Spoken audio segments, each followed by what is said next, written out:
नमस्कार, जोहार। झारखंड का एकमात्र सरकारी न्यूज चैनल क्लीन न्यूज में आपका स्वागत है। समस्या किसान से जुड़ा हो या हो पारा शिक्षकों का मुद्दा, हर खबर पर होगी हमारी पैनी नज़र। सभी खबर सिलेक्टेड और काम की है, तो वीडियो के अंत तक बने रहें। साथ ही आप न्यूज को किस गांव या शहर से देख रहे हैं, हमें कमेंट में ज़रूर बताइए। आज का लाइक हम 100 रखते हैं, उम्मीद है कि आप इसे पूरा करेंगे। और रोजाना पंचायत चुनाव का अपडेट पाने के लिए चैनल को सब्सक्राइब कर बेल आइकन को प्रेस करें। तो चलिए जानते हैं आज का मुख्य समाचार। झारखंड बीजेपी के पूर्व अध्यक्ष लक्ष्मण गिलुआ का हुआ निधन, सीएम हेमंत सोरेन और बाबूलाल मरांडी ने जताया शोक। झारखंड बीजेपी के पूर्व अध्यक्ष लक्ष्मण गिलुआ का निधन हो गया। पिछले दिनों से कोरोना संक्रमित होने के बाद उनकी तबीयत ज्यादा बिगड़ने लगी थी। इसके बाद उन्हें टीएमएच अस्पताल में भर्ती कराया गया था, जहां गुरुवार को पूर्व बीजेपी प्रदेश अध्यक्ष गिलुआ की मौत हो गई। लक्ष्मण गिलुआ के मौत की खबर मिलते ही प्रदेश के सीएम हेमंत सोरेन ने ट्वीट कर शोक जताया। इसके अलावा भाजपा नेता बाबूलाल मरांडी ने भी इनकी मौत पर शोक जताया है। ज्ञात हो कि कई दिनों से लक्ष्मण गिलुआ का इलाज टाटा मोटर्स अस्पताल में चल रहा था। झारखंड में भी फैल रहा संक्रमण, कोरोना का नया रिकॉर्ड, 24 घंटे में मिले 8075 मरीज। कोरोना संक्रमण झारखंड में भी अब अपने पैर पसार रहा है। पिछले 24 घंटे में कोरोना संक्रमण का फिर एक नया रिकॉर्ड बन गया है। अब राज्य में एक दिन में 8075 नए संक्रमित रोगी मिले हैं। वहीं 149 लोगों की कोरोना से मौत हो गई। सिर्फ रांची जिले में 46 लोगों ने कोरोना के चलते दम तोड़ दिया। वहीं जिले में 1771 नए संक्रमित मिले हैं। जेयूटी एग्जाम 2021, झारखंड प्रौद्योगिकी विश्वविद्यालय की असाइनमेंट आधारित मूल्यांकन हुआ स्थगित। झारखंड प्रौद्योगिकी विश्वविद्यालय ने कोरोना संक्रमण के कारण असाइनमेंट आधारित मूल्यांकन को स्थगित कर दिया है। यह निर्णय विश्वविद्यालय कुलपति की अध्यक्षता में हुई कोर कमेटी के बैठक में लिया गया। इन कोर्सों का होना था असाइनमेंट आधारित मूल्यांकन। विभिन्न मीडिया रिपोर्ट्स के अनुसार जेयूटी से संबद्धता प्राप्त संस्थानों में पढ़ रहे BTech, MTech, MBA, MCA, diploma in engineering, diploma of pharmacy के विद्यार्थियों के लिए ऑनलाइन असाइनमेंट आधारित मूल्यांकन होना था, जिसे अगले आदेश तक के लिए स्थगित करने का फैसला लिया गया है। आज से बदलेगा मौसम का मिजाज, 4 मई तक बारिश के आसार। राजधानी रांची सहित आसपास के इलाकों में गुरुवार से मौसम का मिजाज बदल रहा है। 29 अप्रैल से 4 मई तक आसमान में बादल रहेंगे। तेज हवा और गरज के साथ बारिश की संभावना बनी हुई है। इस दौरान अधिकतम तापमान 15 डिग्री सेल्सियस से 39 डिग्री सेल्सियस के आसपास बना रह सकता है। आज का न्यूनतम तापमान 24 डिग्री और अधिकतम तापमान 37 डिग्री सेल्सियस रहेगा। झारखंड में 18 प्लस को वैक्सीन के लिए करना होगा इंतजार, मई के बाद ही वैक्सीनेशन संभव। झारखंड में 18 से 45 आयु वर्ग के लोगों को कोरोना वैक्सीन के लिए अभी इंतजार करना होगा।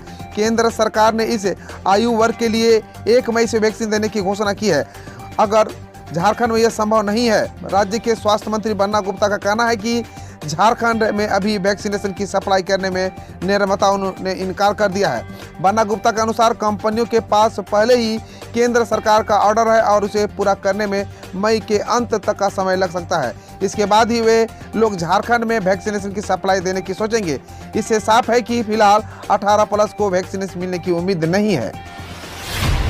घड़ी की सुई जैसे ही 3 पर पहुंची, वीरान हो गई पूरा रांची और झारखंड। दुकानों के शटर गिरे, सड़कें हो गई खाली। ये कैसा मंजर छाया है। भागते दौड़ते शहर को आखिर किसकी नजर लग गई। घड़ी की सुई जब तक 3 पर पहुंचती, शहर वीरान हो गया। दुकानों के शटर गिर गए, लोग अपने अपने घरों में कैद हो गए। अगर कहीं लोग दिखाई दे रहे थे तो बस केवल श्मशान और कब्रिस्तान में। अलग अलग अस्पतालों के बाहर बस एक नजारा है, चीख पुकार और इंतजार। कोई किसी की सूद लेने वाला नहीं, कोई किसी का धाड़स बांधने वाला नहीं। मंत्रियों और आईपीएस अफसरों का चहेता राजीव सिंह हुआ गिरफ्तार। रेमडेसिविर इंजेक्शन की करता था कालाबाजारी। झारखंड कोरोना वायरस महामारी की त्रासदी से त्राही त्राही कर रहा है। गंभीर मरीजों के इलाज में मददगार माने जा रहे रेमडेसिविर इंजेक्शन की जबरदस्त किल्लत है। सरकार सीधे अपनी मॉनिटरिंग में अस्पतालों के जरिए इसे मरीजों तक पहुंचा रही है और दावा यह है कि यह इंजेक्शन सरकार और स्वास्थ्य विभाग की कड़ी निगरानी में मरीजों के नाम पर अलर्ट किया जा रहा है। हकीकत इसके ठीक विपरीत है। चाक चौगत व्यवस्था के बीच धड़ल्ले से खुले बाजार में इस इंजेक्शन की कालाबाजारी हो रही है। इसे पूरे खेल में शामिल है एक मोहरा। रांची पुलिस हत्थे चढ़ गया है। बताया जा रहा है कि यह राज्य के कुछ मंत्रियों और आईपीएस अधिकारियों का बेहद करीबी है। पकड़े गए शख्स की पहचान राजीव कुमार सिंह के रूप में की गई है। पुलिस का कहना है कि यह व्यक्ति रेमडेसिविर इंजेक्शन की कालाबाजी में शामिल था। एक तरफ कोरोना से पूरे देश में ऑक्सीजन की त्राहिमाम मची हुई है, दूसरी तरफ पुरानी दुश्मनी में काट डाले आम के 80 पेड़। रामगढ़ प्रखंड की अमरपुर पंचायत अंतर्गत रेड़ा गांव में उमाकांत राय की जमीन पर मनरेगा योजना से वित्तीय वर्ष 2018-19 में लगाए गए आम के 80 पेड़ पुरानी दुश्मनी में काट डाले। उमाकांत ने आरोप लगाया कि गांव के ही असुर लायक ने पेड़ों को काटकर तहस नहस कर दिया। इस संबंध में उन्होंने रामगढ़ थाना में आवेदन देकर कार्रवाई की मांग की है। झारखंड एकेडमिक काउंसिल का फैसला, प्रमोट होंगे 9वीं और 11वीं की कक्षा के छात्र। झारखंड एकेडमिक काउंसिल के 9वीं और 11वीं कक्षा के छात्रों को प्रमोट करने का फैसला लिया है। अब झारखंड में पहली से 8वीं की तर्ज पर कक्षा 9वीं और 11वीं के छात्र भी परीक्षा नहीं देंगे। इन दोनों कक्षाओं के छात्र प्रमोट कर दिए जाएंगे। वहीं राज्य में मैट्रिक और इंटर बोर्ड परीक्षा को लेकर भी असमंजस की स्थिति बनी हुई है। जरमुंडी के सिंघनी घाट में एक साथ जली 4 चिताएं। जरमुंडी प्रखंड के पश्चिमी दक्षिणी दिशा में पहरीडी गांव के करीब 4 किलोमीटर की दूरी स्थित जरमुंडी की जीवन रेखा कहे जाने वाली टेपरा नदी के सिंघनी घाट पर गुरुवार गांव के 4 मेहनतकश युवाओं की एक साथ चिताएं जली। यह दृश्य देखकर हर एक ग्रामीण की आंखें डबडबा गई। स्थानीय विधायक सह कृषि मंत्री बादल पत्रलेख, जरमुंडी बीडीओ फुलेश्वर मुर्मू, अंचलाधिकारी राजकुमार प्रसाद, उप मुखिया मुकेश यादव भी खुद को नहीं रोक पाए। पहरेडी गांव में 4 युवक तानी सिंह, रोहित सिंह, उपेंद्र सिंह व सर्किल सिंह की उत्तराखंड के चमोली में ग्लेशियर फटने से 23 अप्रैल को आकस्मिक मौत हो गई थी।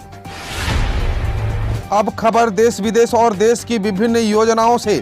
आखिर क्यों बांग्लादेश से रेमडेसिविर मंगाने की है योजना?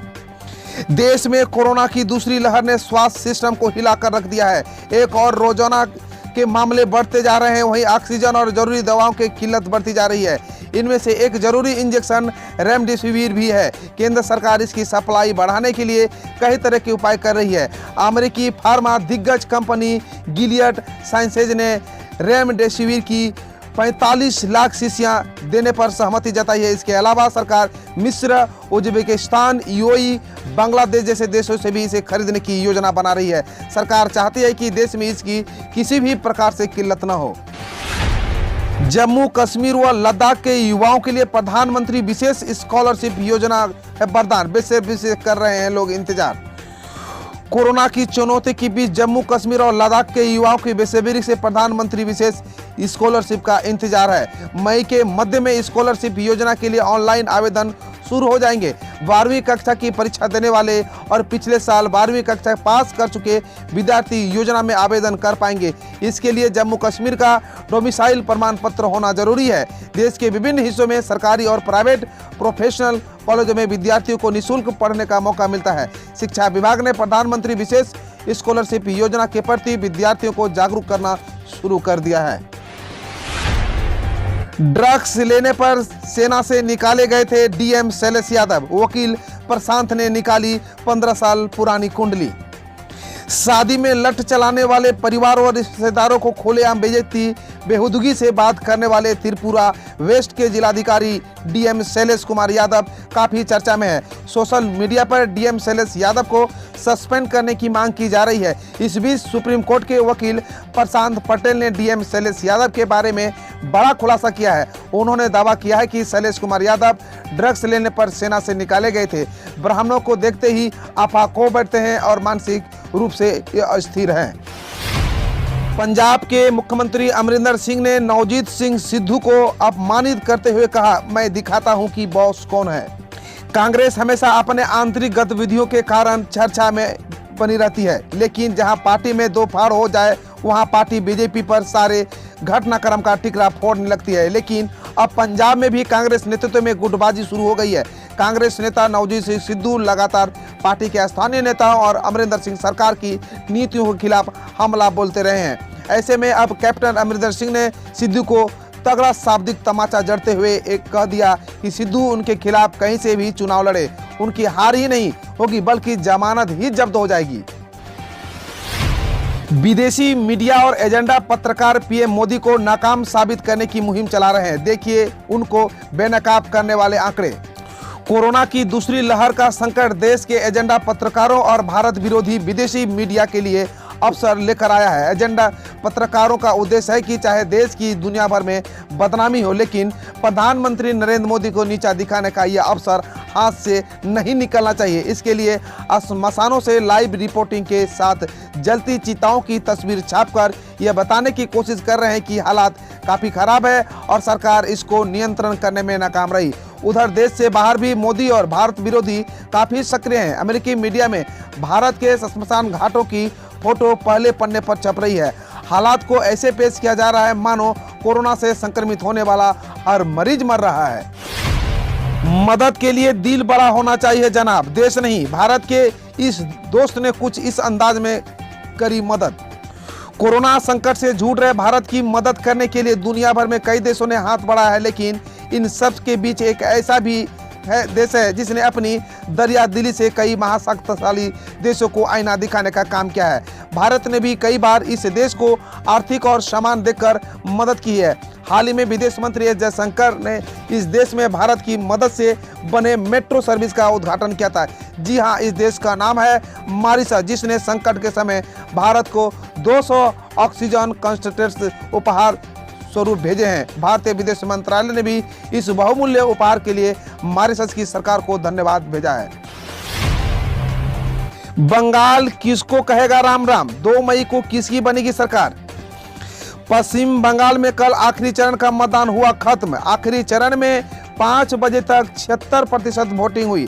2 मई को पश्चिम बंगाल समेत असम, तमिलनाडु, केरल और पुडुचेरी में वोटों की गिनती होगी। इन 4 राज्यों, एक केंद्र शासित प्रदेश में किसकी सरकार बनेगी, हम आपको 5 प्रदेशों के नतीजे बताएंगे। लेकिन सबसे पहले जानते हैं बंगाल की जनता किसे राम राम कहेगी। क्या बंगाल में पीएम मोदी की लहर देखने को मिलेगी या फिर दीदी का एक बार फिर बाजी मार पाएगी। कोरोना से लड़ने के लिए मिलिट्री को मैदान में उतारने की तैयारी। पीएम ने आर्मी चीफ के साथ की मीटिंग। देश में कोरोना महामारी से निपटने के लिए सरकार अब आर्मी के मैदान में उतारने जा रही है। सरकार की नई रणनीति के अनुसार सेना के संसाधनों और मैन पावर के साथ लेकर कोरोना वायरस के खिलाफ जंग छेड़ी जाएगी। राहुल गांधी की वैक्सीन पॉलिटिक्स, बोले सरकार सबको लगाए फ्री में कोरोना का टीका। भारत में कोरोना वायरस की दूसरी लहर का प्रकोप जारी है और रोजाना नए मामले सामने आ रहे हैं। कोविड-19 महामारी के खिलाफ 18 साल से ज्यादा उम्र के लोगों 1 मई से टीकाकरण करा सकेंगे और इसके लिए रजिस्ट्रेशन प्रक्रिया शुरू के एक दिन बाद कांग्रेस नेता राहुल गांधी ने फ्री वैक्सीन की वकालत की है।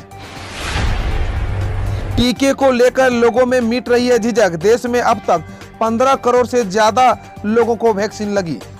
कोरोना महामारी से जूझ रहे देशवासियों के लिए थोड़ी सी अच्छी खबर आई है। देश में कोरोना वैक्सीन लगवाने की संख्या करीब 15 करोड़ पार कर गई है। 88 साल के पूर्व पीएम मनमोहन सिंह ने दी कोरोना को मात, एम्स से हुए डिस्चार्ज। कोरोना वायरस से संक्रमित होने के कारण एम्स में भर्ती पूर्व प्रधानमंत्री डॉक्टर मनमोहन सिंह को गुरुवार को अस्पताल से छुट्टी मिल गई है। 88 वर्षीय मनमोहन सिंह को 19 अप्रैल को कोरोना पॉजिटिव होने के बाद एम्स के ट्रामा सेंटर में भर्ती कराया गया था। डॉक्टर सिंह कोरोना वैक्सीन की दोनों डोज ले चुके हैं। पूर्व प्रधानमंत्री मनमोहन सिंह और उनकी पत्नी गुरुशरण कौर ने 4 मार्च को एम्स जाकर कोरोना वैक्सीन का पहला डोज लिया था। कोरोना की स्थिति की समीक्षा के लिए आज कैबिनेट बैठक करेंगे पीएम नरेंद्र मोदी। देश में कोरोना की दूसरी लहर के बीच बिगड़ते हालात की समीक्षा के लिए आज PM Narendra Modi cabinet meeting करेंगे। आज 11 बजे पीएम नरेंद्र मोदी बीते कुछ दिनों से लगातार हाई लेवल मीटिंग कर रहे हैं। कोरोना की स्थिति को संभालने के लिए फैसले कर रहे हैं। ऐसे ही एक बैठक बुधवार को कई बड़े निर्णय लिए गए थे। प्रधानमंत्री मोदी ने की राष्ट्रपति पुतिन से बात, कहा वैक्सीन से होगी मानवता की सेवा। प्रधानमंत्री नरेंद्र मोदी ने रूस के राष्ट्रपति व्लादिमीर पुतिन से टेलीफोन पर बात की। दोनों नेताओं ने कोरोना महामारी से पैदा हुए हालात पर चर्चा की। राष्ट्रपति पुतिन ने भारत के लोगों और सरकार के साथ एकजुटता व्यक्त करते हुए संदेश दिया कि रूस इस महामारी में हर संभव सहयोग करेगा। प्रधानमंत्री मोदी ने राष्ट्रपति पुतिन को धन्यवाद दिया और कहा कि रूस का भारत को शीघ्र सहयोग करना हमारी अस्थायी साझेदारी का प्रतीक है। कोरोना वैक्सीन पर फैल रही अफवाहों को दूर करने के लिए संघ चलाएगा अभियान। स्वयंसेवक घर घर जाकर बताएंगे फायदे। देश में बढ़ते कोरोना संक्रमण के बीच लोगों के मदद के लिए अब राष्ट्रीय स्वयंसेवक संघ भी अब मैदान में आ गया है।